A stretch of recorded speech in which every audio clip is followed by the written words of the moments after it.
बिस्मिल्लाहिर्रहमानिर्रहीम। अस्सलाम वालेकुम वरहमतुल्लाहि वबरकातुहू। आज 3 शबान जुम्मे के दिन का वजीफ़ा बड़ा अहम है। एक कलमा तैयब जिसके साथ आपने अल्लाहु अकबर पढ़ना है। आपने सिर्फ 2 तस्बीहें पढ़नी है और इसके कमालात बहुत ज़्यादा हैं, क्योंकि कलमा तैयबा के अंदर एक ऐसी ताकत है जिसके बारे में बहुत कम लोग जानते हैं। आज वो ताकत, वो राज मैं आपको बताऊंगी कि कलमा तैयबा का जिक्र करने के बाद आपकी कौन कौन सी मुश्किल हल हो सकती है। और ये कलमा तैयबा हर एक बंदे को आता है, लेकिन इसके अंदर जो राज है, इसको पढ़ने का जो तरीका है, वो अक्सर लोग नहीं जानते। आप ये अमल किसी भी वक्त कर सकते हो। ये बड़ा अहम अमल है। शबान के महीने में चाँद को देखकर इस अमल को किया जा सकता है। 3 शबान को जुम्मे का दिन है, जो कि सबसे अफजल दिन है। हदीस में आता है कि हज़रत मोहम्मद सल्लल्लाहु अलैहि वसल्लम ने फरमाया कि जुम्मे का दिन दिनों का सरदार है और अल्लाह ताला के नज़दीक सबसे ज़्यादा अजीम है। ये अल्लाह ताला के नज़दीक यौमुल ज़ुहा और यौमुल फ़ितर से भी बढ़कर है। इस दिन की 5 खसूसियात है। अल्लाह ताला ने इस दिन हज़रत आदम को पैदा किया। इस दिन अल्लाह ताला ने हज़रत आदम को ज़मीन पर उतारा। उस दिन अल्लाह ताला ने हज़रत आदम को वफ़ात दी। और इस दिन में एक ऐसी घड़ी है, ऐसी घड़ी भी ऐसी आती है कि इसमें बंदा हराम चीज़ के अलावा जो भी अल्लाह से मांगे वो इसे अता करता है और इसकी हर जायज़ दुआ कबूल फरमाता है। और इसी दिन क़यामत बर्पा होगी।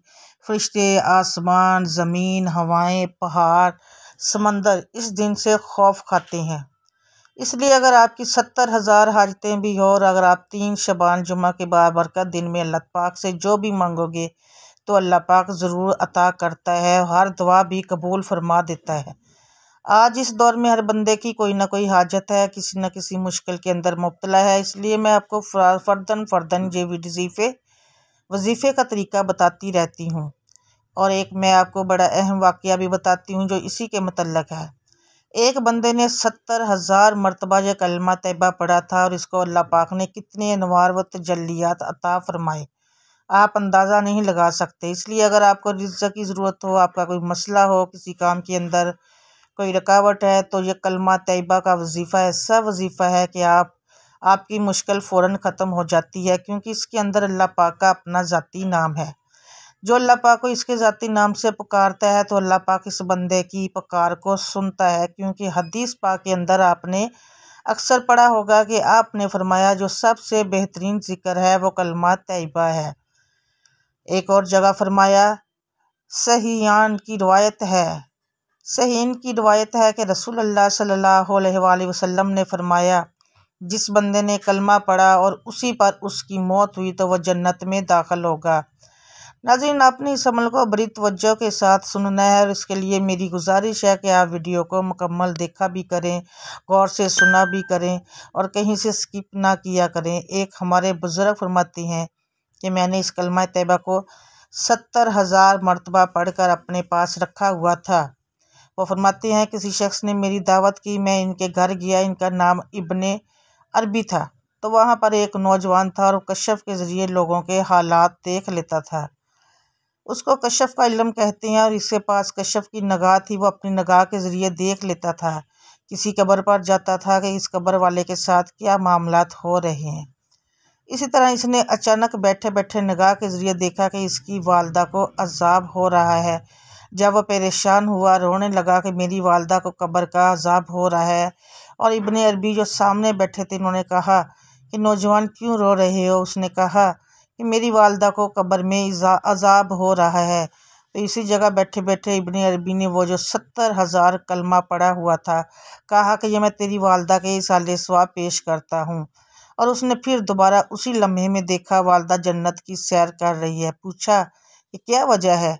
कहा कि 70,000 कलमा तैयबा का जो मैंने वजीफ़ा किया था वो मैंने तेरी वालदा को इसाले सवाब कर दिया है, तो अल्लाह ताला ने इसकी बरकत से उसकी बख्शिश फरमा दी है। हज़रत अबू हुरैरा रज़ी अल्लाह ताला अन्हु से रिवायत है कि रसूलुल्लाह सल्लल्लाहु अलैहि वसल्लम ने इरशाद फरमाया, जहाँ कहीं अल्लाह के बंदे अल्लाह का जिक्र करते हैं तो लाजमी तौर पर फरिश्ते हर तरफ से उनके गिर्द जमा हो जाते हैं और रान को घेर लेते हैं और रहमत अलही इनको ढांप लेती है। तो फिर आप अंदाज़ा लगाएं कि अगर बंदा अज़ाब में, किसी मुसीबत में मुब्तला हो तो ये कलमा तैयबा का वजीफ़ा कर ले। अल्लाह इसको इसकी मुसीबत से निकाल देता है। कब्र का अजाब कितना सख्त अजाब है। और इसने 70,000 मरतबा यह कलमा पढ़कर इसको साले सवाब किया और इसका फ़ौरन अजाब दूर हो गया। तो ये दुनिया की मुसीबतें क्या हैं, आप बस एक तैयबा का वजीफ़ा कर लें। जिस तरीके से मैं अभी आपको बताऊंगी, इंशाल्लाह आपकी कोई मुश्किल है वो ख़त्म हो जाएगी। इसको किस तरह से पढ़ना है, आपने सबसे पहले एक तस्बीह पढ़नी है, अल्लाहु अकबर अल्लाह। तो इसके बाद आपने 11 मरतबा औज़ुबिल्लाहि मिनश्शैतानिर्रजीम पढ़ना है। 11 मरतबा पढ़ने के बाद फिर आपने 11 मरतबा ही दुरूद पाक पढ़ना है। लेकिन इस पूरे अमल को आपने बावज़ू करना है। इस अमल को आप किसी भी वक्त कर सकते हो और इसके अलावा आप जिसको मगरिब के बाद में भी कर सकते हैं। आप इनका तसव्वुर करें कि अल्लाह पाक मुझे इस कलमे की बरकत से निजात अता फरमाएंगे। और अगर आपको रिज़्क़ का मसला है, आप सुबह के वक्त इसको पढ़ें। और इसी तरह अगर आपको कोई हाजत है तो आप इसको मगरिब इशा या रात के किसी भी हिस्से में पढ़ें, इंशाल्लाह आपकी हाजत भी पूरी हो जाएगी। तो इसके बाद आपने 100 मरतबा दुरूद पाक भी पढ़ना है। शुरू में आपने 11 मरतबा पढ़ा था, लेकिन आखिर में आपने 100 मरतबा एक तस्बीह दुरूद पाक की भी इसके साथ पढ़ लेनी है। फिर जो भी आपकी हाजत हो, आप इस हाजत के लिए दुआ करेंगे। इंशाल्लाह अल्लाह पाक आपकी कोई भी मुश्किल होगी, अल्लाह ताला ज़रूर मदद फरमा देंगे। एक मोमिन का इस बात पर ईमान होना चाहिए कि हमारा असल मददगार सिर्फ़ और सिर्फ अल्लाह वाहिद ला शरीक है। इसके अलावा कोई मददगार नहीं है, जैसा कि खुद कलाम रब इसकी गवाही देता है। और मदद तो अल्लाह ही की तरफ से है, जो गालिब है और हिकमतों वाला है। इसी तरह दूसरी जगह फरमाने अलैहि है, बल्कि अल्लाह ही तुम्हारा खैर ख्वाह है और वही सबसे बेहतर मददगार है। जिसका मददगार अल्लाह हो उसे दुनिया की कोई ताकत नुकसान नहीं पहुंचा सकती। ये ज़मानत भी अल्लाह ताला ने खुद दी है, फरमाने परवरदिगार है। नाज़रीन, यहाँ पे अगर आपने मेरे चैनल को सब्सक्राइब नहीं किया तो सब्सक्राइब कर लें और वीडियो का इसका नोटिफिकेशन ऑन कर लें, ताकि जब भी न्यू वीडियो अपलोड करूँ तो इसका आपको नोटिफिकेशन मिल सके और आप वीडियो को देख और सुन सकें और उससे इस्तिफ़ादा हासिल कर सकें। अगर अल्लाह ताला तुम्हारी मदद करे तो तुम पर कोई गालिब नहीं आ सकता। अगर वह तुम्हें छोड़ दे तो इसके बाद कौन है जो तुम्हारी मदद करे। ईमान वालों को अल्लाह ताला पर ही भरोसा रखना चाहिए। यहाँ एक मोमिन को यह अक़ीदा भी अच्छी तरह से समझ लेना चाहिए कि जो लोग गैर अल्लाह की मदद के लिए पुकारते हैं, ऐसे लोग शिरक व कुफर में मुब्तला है। दरअसल ये बड़ी वजह है जिससे अल्लाह की मदद आनी बंद हो गई। और जिन्हें अल्लाह के अलावा मदद के लिए पुकारा जाता है, वो तो हमारी कुछ मदद नहीं कर सकते, बल्कि वो अपने आप को मदद करने के भी वो ताकत नहीं रखते।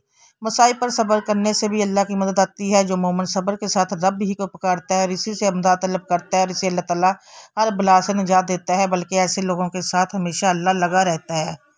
ए ईमान वालों, सब्र और नमाज के ज़रिए मदद चाहो, अल्लाह ताला सब्र वालों का साथ देता है। इंसान बेसब्रा है, थोड़ी सी मुसीबत आती है घबरा जाता है और रब से निजात मांगने की बजाय गैरों से इमदाद तलब करने लग जाता है और इसी पर तवक्ल कर बैठता है। अगर कोई मुसीबत गैर अल्लाह के दर पर जाने से ठीक हो जाए तो एतमाद में मज़ीद पुख्तगी आ जाती है और दूसरों को भी गैर अल्लाह के दर पर जाने की दावत देता है। यहाँ हमें ये जान लेना चाहिए कि जो भी जिस दरबार पर भी जाए और जिससे भी मांगे, देने वाला सिर्फ अल्लाह है। नाज़रीन, इस अमल को करने के बाद अल्लाह पाक झोलियाँ भर भर कर अता फरमाएगा। मेरी अल्लाह पाक से दुआ है कि अल्लाह पाक हम सब पर नज़र करम फरमाए, हम सब की तमाम मुश्किलात परेशानियाँ गैबी ख़जानों से ख़त्म फरमाए। आमीन सुम्मा आमीन या रब्बुल आलमीन। इस वजीफ़े को जितना ज़्यादा हो सके करने की कोशिश ज़रूर कीजिएगा, शेयर भी कीजिएगा। नाज़रीन, इस वजीफ़े को अपने खुलूस दिल से करना है, इंशाल्लाह आपको इस वजीफ़े से बहुत फ़ायदा होगा और अल्लाह पाक रहम करेंगे। अल्लाह पाक हम सब का हामी और नासिर हो। आमीन सुम्मा आमीन या रब्बुल आलमीन। नाज़रीन, कमेंट बॉक्स में अल्लाह के 99 नामों में से एक नाम ज़रूर टाइप करें।